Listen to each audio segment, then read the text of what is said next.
Ну что ж, дорогие друзья, наконец-то я поймала мою очаровательную подругу Нермин, египтяночку прекрасную, и сегодня мы ей позадаем с вами вопросы. Итак, первый вопрос. Нермин, где ты родилась и откуда твоя семья? Я родилась в Каире, и вся моя семья тоже живет в Каире. У меня две сестры, и я самая младшая.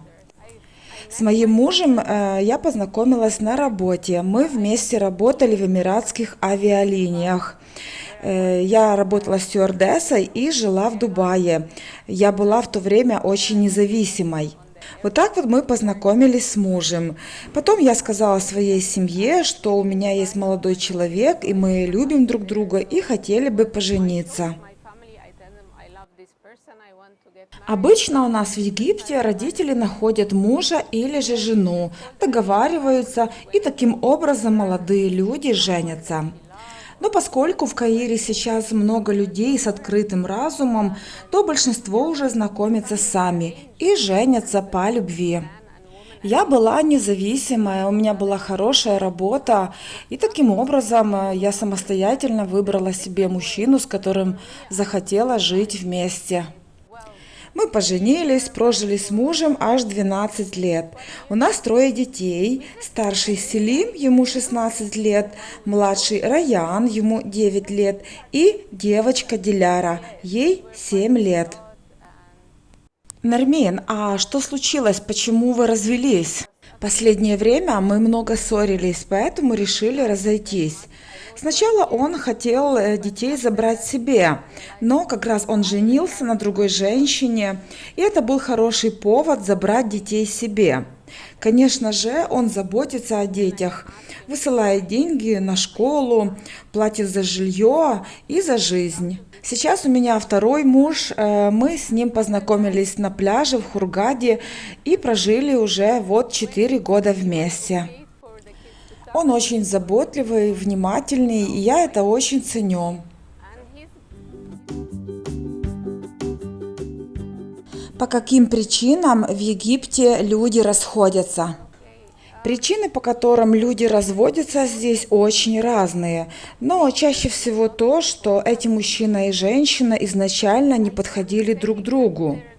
Богатые семьи или обычные семьи выбирают себе подобных, а чувства молодых – это уже для них не важно. Семьи заключают контракт, и вот таким образом начинается жизнь молодой семьи.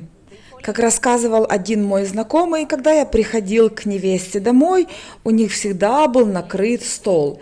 И я подумала, что она вкусно готовит. А когда женился, оказалось, что она даже кофе не умеет приготовить. Все это специально делала ее мама.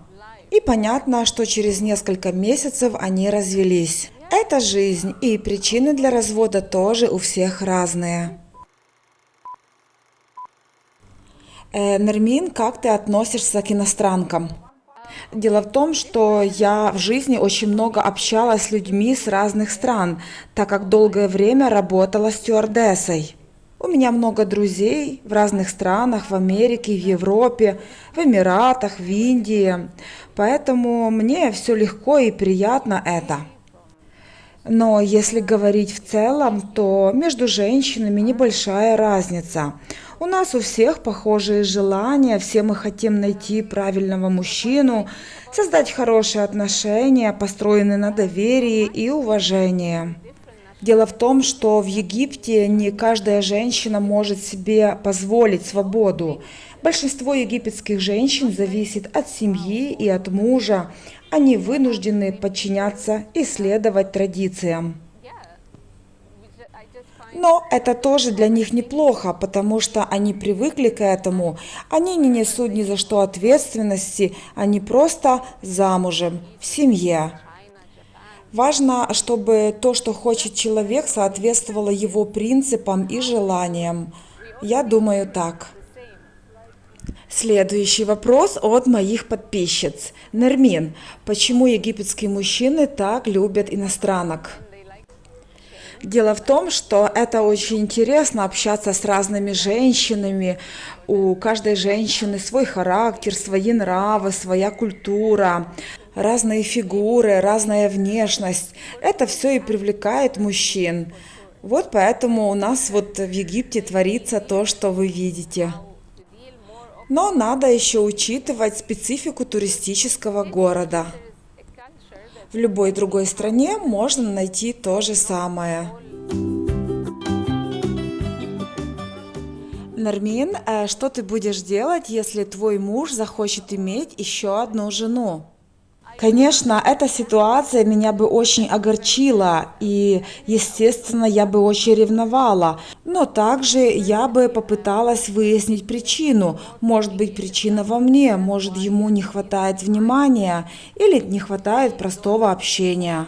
Да, я попытаюсь понять причину, но если уже меня он не любит, то тогда лучше развестись. Я не люблю усложнять жизнь и считаю, что лучше разойтись и остаться в дружеских отношениях. Часто ли в Египте можно встретить мужчину, у которого две официальные жены?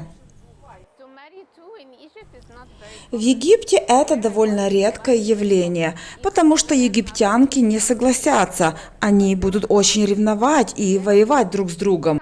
А вот в Дубае, да, там это очень распространено. Там много мужчин, которые живут с двумя, с тремя женщинами. И это для всех нормально.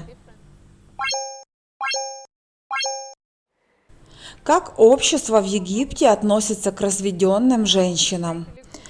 Она свободна и доступна, и таким образом мужчины также будут пытаться с ней выстроить отношения. Это уже будет более легко. Более закрытые, более религиозные семьи всеми силами будут пытаться сохранить брак. Если после развода муж не заботится о своей бывшей жене, то о ней будет заботиться семья, ее семья.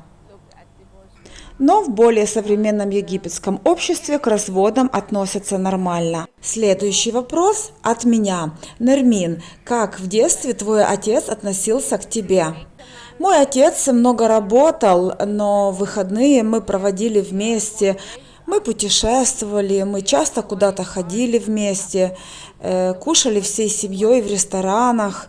У меня было хорошее детство, но все же я помню, что основное время проводила с нами мама.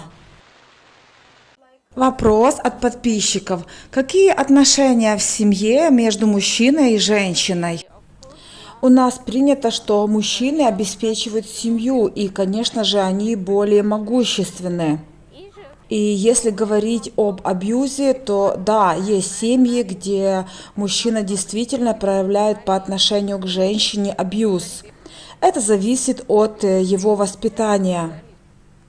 Также у нас принято то, что мужчина постоянно контролирует женщину, он знает, с кем она общается, он знает, где она ходит и как проводит время. Нермин, не раздражают ли иностранки египетских женщин? Лично меня нет, потому что, как я уже сказала, у меня много друзей среди иностранок. А в целом, может быть, и раздражают, потому что иностранки имеют другую внешность, часто у них длинные светлые волосы, поэтому это имеет место быть. Мужчины увлекаются другими женщинами, уходят из семьи или заводят любовниц. Это тоже создает напряжение для египетских женщин. А теперь личный вопрос. Нермин, что тебе нравится во мне?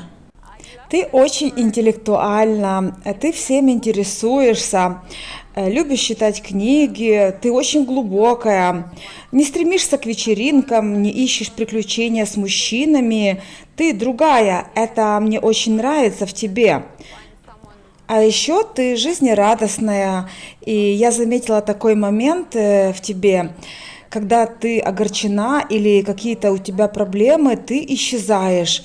В этот момент ты совершенно необщительная. Но я знаю, что пройдет день, два, три, и ты снова будешь как прежде. Ну что ж, на сегодня все. С Нермин мы еще обязательно встретимся, но в другой раз. А пока подписывайтесь на канал, ставьте лайки, пишите комментарии и смотрите видео, которые я оставляю в заставках. Пока-пока, до скорых встреч!